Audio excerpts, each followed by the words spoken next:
Today I'm going to be talking about distance control with wedges, from lob wedge up to gap wedge, potentially pitching wedge, covering from 120 yards to 50 yards.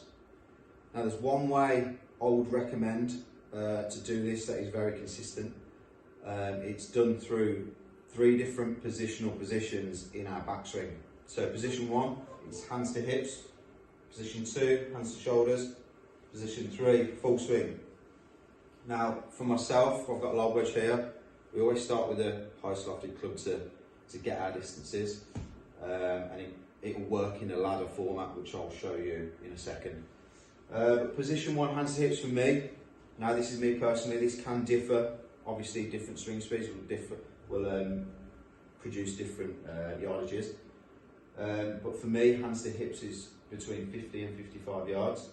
Hands to shoulders is between 75 and 80. And full swing is about 105. So I'll demonstrate the first one for you, which is hands to hips.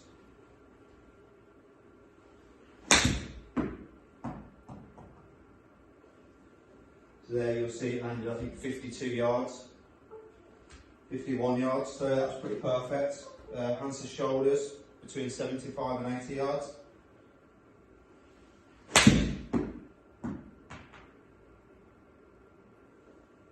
I think that landed 75 bang on there. Yeah, 75. Our full swing, between 100 and 105.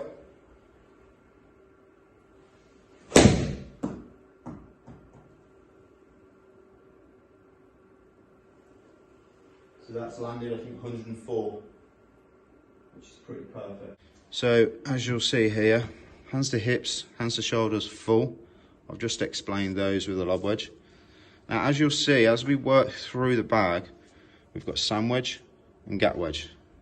Now note that hands to shoulders with a lob wedge goes exactly the same distance as hands to hips sand wedge. Full swing with lob wedge goes exactly the same distance as hands to shoulders sand wedge. Now you see how this works in a ladder format. So we've got, what have we got? 1, 2, 3, 4, 5, 6, 7. So we've got 7 yardages that we can play with all 3 clubs. Now this will differ, obviously dependent upon condition, you know, into wind, pin position, downwind. This is really good. Get this down, use our facility here, get this down, memorize it, and it will transform your distance control.